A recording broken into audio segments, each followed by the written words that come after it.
புதுச்சேரி நேதாஜி நகர் பகுதியைச் சேர்ந்த தனியார் ஜவுளி நிறுவனத்தில் பணிபுரிந்து வருபவர் ஷர்மிளா. இவரை புதுச்சேரி வண்ணாரப்பேட்டை இந்திரா நகர் பகுதியைச் சேர்ந்த ஜோசப் என்ற வாலிபர் ஒருதலையாக காதலித்து வந்துள்ளார். இதனிடையே கடந்த ஒரு மாதமாக ஷர்மிளாவை தினந்தோறும் அவர் செல்லும் இடங்களில் பின்தொடர்ந்து சென்று தன்னிடம் பேசுமாறு ஜோசப் வற்புறுத்தியுள்ளார். இதனால் ஆத்திரமடைந்த ஷர்மிளா பெரிய கடை காவல் நிலையம் மற்றும் உதயன் சாலை காவல் நிலையத்தில் புகார் அளித்துள்ளார். இந்நிலையில் ஷர்மிளா நேற்று வழக்கம்போல் அண்ணா சாலையில் இயங்கி வரும் தனியார் ஜவுளி நிறுவனத்தில் தனது பணியை முடித்துவிட்டு அண்ணா சாலை அருகே உள்ள உழவர் சந்தை வழியாக வீடு திரும்பிய பொழுது அங்கு ஜோசப் கையில் பெட்ரோலுடன் காத்திருந்துள்ளார். அங்கு வந்த ஷர்மிளாவிடம் தன்னை காதலிக்குமாறும் தன்னிடம் பேசுமாறும் வற்புறுத்தியுள்ளார். இதில் இருவருக்கும் வாய் தகராறு ஏற்பட்டதில் ஆத்திரமடைந்த ஜோசப் தன் கையில் கொண்டு வந்த பெட்ரோலை அந்த பெண்ணின் மீது ஊற்றி தீயிட்டு கொளுத்தியுள்ளார். இதில் தீ மலமளவென பரவி உடல் முழுவதும் எரிந்த நிலையில் ஷர்மிளா சுமார் 100 அடி தூரத்திற்கு ஓடி சென்று கீழே விழுந்துள்ளார்.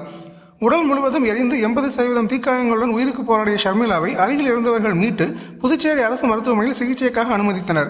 அங்கு அவருக்கு தீவிர சிகிச்சை அளிக்கப்பட்டு வருகிறது. இந்நிலையில் இச்சம்பவம் குறித்த தகவல் இருந்து வந்த உதயன் சாலை போலீசார் ஜோசப்பை கைது செய்துள்ளனர். மேலும் சம்பவ இடத்திற்கு வந்த முதுநிலை கண்காணிப்பாளர் கலைவாணன் தலைமையிலான போலீசார் தடயங்களை பார்வையிட்டு சம்பவம் குறித்து விசாரணை மேற்கொண்டு வருகின்றனர். பெட்ரோலை ஊற்றி கொளுத்திய ஜோசப்பிற்கு ஏற்கனவே திருமணமாகி 2 குழந்தைகள் உள்ளன என்பதும் மனைவியிடம் இருந்து விவாகரத்து பெற்றவர் என்பதும் குறிப்பிடத்தக்கது. உதயன் சாலை காவல் நிலையம் அருகே பெண்ணின் மீது பெட்ரோலை ஊற்றி கொளுத்திய சம்பவம் அப்பகுதியில் பெரும் பரபரப்பு ஏற்படுத்தியுள்ளது.